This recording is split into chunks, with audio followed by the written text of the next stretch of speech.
사도신경으로 신앙 고백하심으로 새벽 예배를 시작하겠습니다. 전능하사 천지를 만드시 하나님 아버지를 내가 믿사오며 그 외아들 우리 주 예수 그리스도를 믿사오니 이는 성령으로 잉태하사 동전녀 마리아에게서 나시고 본디오 빌라도에게 고난을 받으사 십자가에 못 박혀 죽으시고 장사한 지 사흘 만에 죽은 자 가운데서 다시 살아나시며 하늘에 오르사 전능하신 하나님 우편에 앉아 계시다가 저리로서 산자와 죽은 자를 심판하러 오시리라. 성령을 믿사오며 거룩한 공예와 성도가 서로 교토하는 것과 죄를 사하여 주신 것과 몸이 다시 사는 것과 영원히 사는 것을 믿사옵나이다. 아멘. 찬송가 323장입니다. 찬송가 323장 함께 찬양하시겠습니다.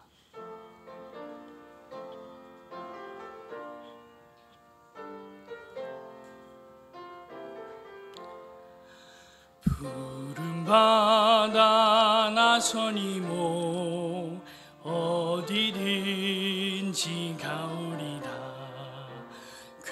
괴로우나 즐거우나 주만 따라가오리니 어느 누가 막으리까. 죽음인들 막으리까. 어느 누가 막으리까. 죽음인들 막으리까. 아골골장 빈들에도 복음 들고 가오리다. 소돔 같은 거리에도 사랑하고 찾아가서 종의 몸에 지닌 것도 아낌없이 드리리다. 종의 몸에 지닌 것도 아낌없이 드리리다. 존귀 영광 모든 권세 주님 홀로 받으소서. 멸시천대 십자가는 제가 지고 나오리다. 이름 없이 빛도 없이 감사하며 섬기리다. 이름 없이 빛도 없이 감사하며 섬기리다. 아멘.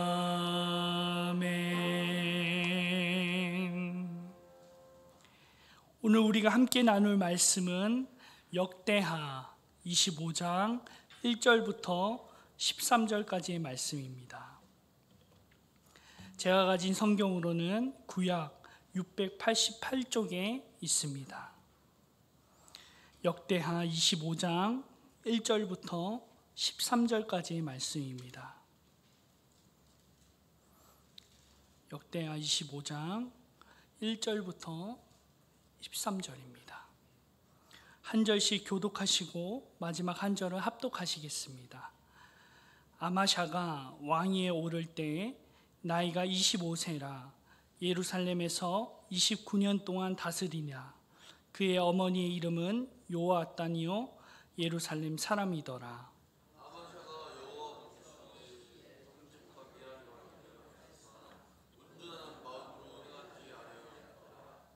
그의 나라가 굳게 섬에 그의 부왕을 죽인 신하들을 죽였으나 그들의 자녀들은 죽이지 아니하였으니 이는 모세의 율법책에 기록된 대로 함이라. 곧 여호와께서 명령하여 이르시기를 자녀로 말미암아 아버지를 죽이지 말 것이요 아버지로 말미암아 자녀를 죽이지 말 것이라. 오직 각 사람은 자기 죄로 말미암아 죽을 것이니라 하셨더라. 아마샤가 유다 사람들을 모으고 그 여러 족속을 따라 천부장들과 백부장들을 세우되 유다와 베냐민을 함께 그리하고 20세 이상으로 계수하여 창과 방패를 잡고 능히 전장에 나갈 만한 자 30만 명을 얻고 또 은 100달란트 이스라엘 나라에서 큰 용사 10만 명을 고용하더니 어떤 하나님의 사람이 아마샤에게 나와서 이르되 왕이여 이스라엘 군대를 왕과 함께 가게 하지 마옵소서. 여호와께서는 이스라엘 곧 온 에브라임 자손과 함께하지 아니하시나니 왕이 만일 가시거든 힘써서 하나님이 왕을 적군 앞에 엎드리게 하시리이다. 하나님은 능히 높이도 하시고 능히 패하기도 하시나이다. 아마샤가 하나님의 사람에게 이르되 내가 100달란트를 이스라엘 군대에게 주었으니 어찌할까. 하나님의 사람이 말하되 여호와께서 능히 이보다 많은 것을 왕에게 주실 수 있나이다 하니라. 아마샤가 이에 에브라임의 자기에게 온 군대를 넣고 그대의 고향으로 돌아갔더니 그 모대가 6년이 고향으로 돌아갔더라. 아마샤가 담력을 내어 그의 백성을 거느리고 소금 골짜기에 이르러 세일 자손 10,000명을 죽이고 유다 자손이 또 10,000명을 사로잡아 가지고 바위 꼭대기에 올라가서 거기서 밀쳐 내려뜨려서 그들의 온몸이 부서지게 하였더라. 같이 읽겠습니다. 아마샤가 자기와 함께 전장에 나가지 못하게 하고 돌려보낸 군사들이 사마리아에서부터 베토론까지 유다 성읍들을 약탈하고 사람 3,000명을 죽이고 물건을 많이 노략하였더라. 아멘. 이른 새벽에 주님 전에 나오시면서 8분의 성도님이 1,000번째 예물을 드리셨습니다. 한 분의 성도님께서 감사의 예물을 드리셨습니다. 감사의 제목을 나누겠습니다. 아버지 주신 은혜로 예배의 자리로 인도하시고 말씀과 찬양으로 아버지와 동행하게 하심을 감사합니다. 오늘도 주님께만 의지하고 살아가게 하옵소서. 아멘. 1995년 여름 서울의 한복판에 믿을 수 없는 일이 일어났습니다. 당시 사람들의 자랑이었던 상품 백화점들이 순식간에 무너지게 된 것입니다. 그날 수백 명의 생명이 그 안에서 사라지게 되었죠. 조사 결과 건물은 겉보기에는 아무 문제가 없어 보였지만 내부는 이미 오래전부터 무너지고 있었던 것입니다. 금이 가고 균열이 생겨 있었습니다. 그렇게 경고 신호가 있었음에도 불구하고 영업을 중단하면 손해가 크다는 이유로 그들은 임시로만 보수를 하고 그대로 문을 열었습니다. 결국에는 건물이 하중을 이기지 못하고 위에서부터 무너지기 시작하면서 20초 만에 전부 쓰러지고 맙니다. 이 사건은 우리에게 중요한 질문을 던지고 있습니다. 겉으로는 멀쩡해 보여도 안이 무너지고 있는 것은 아닌가? 겉으로는 신앙인의 모습으로 우리가 서 있지만 우리의 영적 상태와 마음의 중심이 하나님께 온전히 향하지 않은 채 형식적인 순종으로만 있는 것이 아닌가 말입니다. 오늘 본문에 등장하는 아마샤 왕이 바로 그런 사람이었습니다. 그는 25살에 왕이 되어서 예루살렘에서 29해 동안 통치했습니다. 역대하 25장 2절은 그의 삶을 이렇게 평가하고 있습니다. 아마샤가 여호와께서 보시기에 정직하게 행하기는 하였으나 온전한 마음으로 하지 아니하였더라.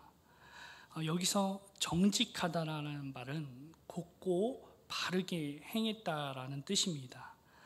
아마샤는 겉으로 보기에는 올곧게 행했지만 문제는 그의 마음이 온전하지 못했다라는 것입니다. 병행 구절인 열왕기하 14장 3절에서도 이렇게 말하고 있습니다. 아마샤가 여호와 보시기에 정직히 행하였으나 그의 조상 다윗과는 같지 아니하였으며, 즉 아마샤 왕은 다윗처럼 전심으로 하나님을 따르지 못했다라는 것입니다. 그의 아버지 요아스와 똑같은 전철을 밟게 되는데요. 우리가 앞서 살펴본 요아스 왕은 제사장 여호야다가 살아있을 때에는 하나님의 말씀을 들었지만 여호야다가 죽자 방백들의 아청과 권유를 듣는 왕이 되어버립니다.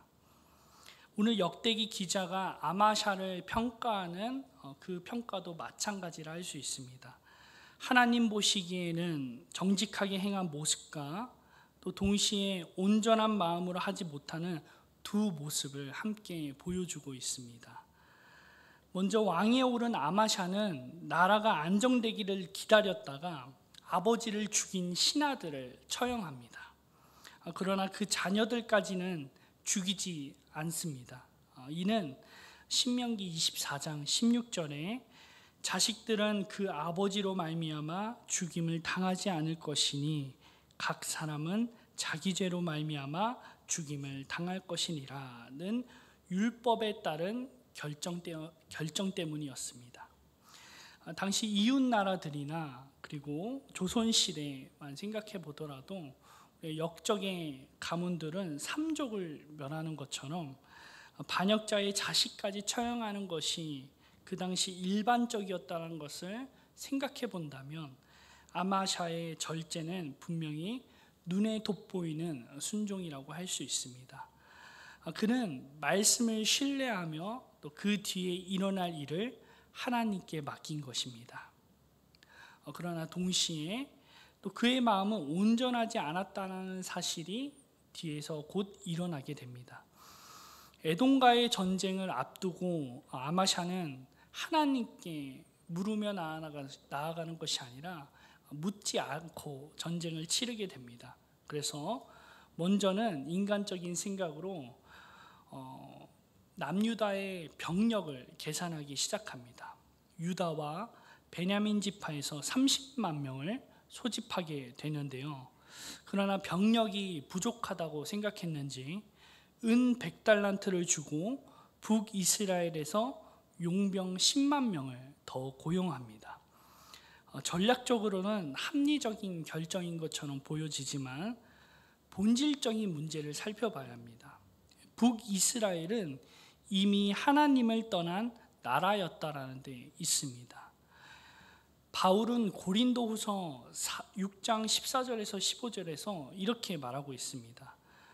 너희는 믿지 않은 자와 멍에를 함께 매지 말라. 의와 불법이 어찌 함께하며 빛과 어둠이 어찌 사귀며 그리스도와 벨리알이 어찌 조화되며 믿는 자와 믿지 않는 자가 어찌 상관하며. 아마샤가 북이스라엘과 동맹을 하는 것은 군사적 협력처럼 보이지만 사실상 하나님을 배신한 국가와 손잡는 행위였다는 것입니다. 그래서 25장 7절과 8절을 오늘의 본문 7절과 8절을 보시면요, 하나님의 사람이 나타나 아마샤에게 경고하고 있습니다. 왕이여, 이스라엘 군대를 왕과 함께 가게 하지 마옵소서. 여호와께서는 이스라엘 곧 온 에브라임 자손과 함께하지 아니하시나니. 그리고 이어서 8절입니다. 하나님은 능히 돕기도 하시고 능히 패하기도 하시는 분이라고 말하고 있습니다. 이에 아마샤가 하나님의 사람에게 이렇게 묻습니다. 그러면 내가 이미 지불한 은 100달란트는 어떻게 됩니까? 이때 아마샤의 질문은 그 중심에 그의 속마음이 어떠한지를 보여주고 있습니다. 하나님의 말씀을 듣고 가장 먼저 떠오르는 생각이 손익계산이었습니다. 회개와 돌이킴보다는 손해당한 일이 먼저 떠오르는 것입니다. 이에 하나님의 사람이 여호와께서는 이보다도 더 많은 것을 주실 수 있다고 그 말을 해주고 이제 그제서야 안심이 되었는지 아마샤는 북이스라엘 용병들을 돌려보내고 유다 군대로만 출정하게 됩니다. 아마샤의 동기가 온전하다고 할 수는 없지만 그래도 하나님의 사람이 말한 이 명령대로 말씀을 듣고 순종하게 됩니다. 하나님은 그런 아마샤에게 큰 승리를 주십니다. 아마샤는 에돔을 무찌르고 큰 승리를 거두게 된 것이죠. 혹시 우리도 하나님의 말씀을 따르는 것이 분명 맞다고는 생각하지만 이런저런 계산을 따지며 망설이고 있지는 않으십니까? 이걸 포기하면 내가 얼마나 손해를 볼까? 또 이미 투자한 시간과 노력들이 있는데 아깝지 않을까? 하나님의 말씀을 따라 결단하기보다는 이 일이 이득이냐 아니면 손해냐, 효율적이냐 비효율적이냐 이렇게 계산하곤 하는 것 같습니다. 오늘 말씀을 묵상하면 우리에게 하나님이 주시는 도전이 무엇입니까? 오늘 우리에게도 주님이 내려놓으라고 하셨을 때 두려움 없이 내려놓을 수 있기를 소망합니다. 온전히 드리라 말씀하실 때 계산을 넘어서서 믿음의 결단을 하시길 바랍니다. 참된 승리는 우리의 계산에서 나오지 않고 오직 말씀에 순종하는 데에서 오기 때문입니다. 그럼에도 불구하고 순종이 너무나도 중요한데도 불구하고요, 우리는 사실 아마샤처럼 그렇게 계속 계산하고 망설이고 또 말씀 앞에서도 마음이 흔들릴 때가 있습니다. 잘 안 되는 것이죠. 순종이 중요한 걸 알면서도 잘못된 선택을 하는 것을 우리는 돌아보면 종종 그런 모습들이 우리에게 있는 것 같습니다. 그런데 그런 연약한 우리와는 다른 분이 계십니다. 예수님은 다르셨습니다. 예수님은 단 한 번도 흔들리지 않는 완전한 순종으로 하나님의 뜻을 이루셨습니다. 예수님은 십자가 앞에서도 내 뜻대로 하지 마시옵고 아버지의 뜻대로 하옵소서라고 기도하셨고, 그리고 그 순종이 우리의 모든 연약함들과 불순종했던 것들을 다 덮으셨습니다. 예수님의 순종은 단순히 본보기가 아니라 우리의 모든 불완전한 순종 위에 덮이는 하나님의 의입니다. 그래서 그리스도의 이 완전한 순종은요, 불완전한 우리 안에 역사하게 되면 우리는 넘어질 때마다 그 그리스도의 순종을 힘입어서 다시 일어날 수 있게 되고 포기하지 않을 수 있습니다. 말씀을 따라갈 수 있다는 것입니다. 내가 받을 손해가 지금 눈앞에 뻔히 보임에도 불구하고 내가 피해받을 것들이 막 떠오르는 그런 상황인데도 그 두려움과 걱정들을 이겨내고 순종할 수 있는 힘을 우리 예수님이 주실 수 있다는 것입니다. 내 의지로는 불가능하지만 이미 모든 순종을 완성하신 그리스도를 신뢰하고 의지함으로 우리도 순종할 수 있습니다. 순종하게 하실 것이라 믿습니다. 오늘도 그 예수님의 힘 입으시면서 나를 이기고 세상을 이기는 은혜가 있기를 소망합니다. 기도하겠습니다. 하나님 아버지, 말씀 앞에서 자주 계산부터 하는 우리의 모습을 돌아봅니다. 주님, 저희가 말씀 앞에서 이익과 손해를 먼저 따지지 않게 하시고 눈에 보이는 계산보다 주님의 말씀을 믿고 따르는 용기를 주옵소서. 주님, 우리의 순종은 언제나 부족하고 흔들립니다. 그러나 예수님께서 끝까지 순종하심으로 우리의 불순종을 덮으셨음을 믿습니다. 그리스도의 완전한 순종이 오늘도 우리 안에서 역사하게 하시고 그 은혜 안에서 다시 순종의 걸음을 내딛게 하옵소서. 오늘 우리의 삶의 크고 작은 선택의 앞에서 완전히 주님께 의지하며 하나님의 말씀을 가장 귀하게 여기며 순종하는 믿음을 우리에게 허락해 주옵소서. 예수님의 순종이 우리의 힘이 되어 때로 불편한 결과가 있더라도 그 가운데에서 역사하실 하나님을 신뢰하며 나아가게 하옵소서. 완전하신 순종으로 우리를 구원하신 예수님을 바라보며 우리의 모든 순종이 그분께 드려지는 감사의 예배가 되게 하옵소서. 주님, 이번 축의 대신방을 통해 각 구역과 가정이 새 힘을 얻고 오랜 상처와 무너졌던 믿음이 회복되게 하옵소서.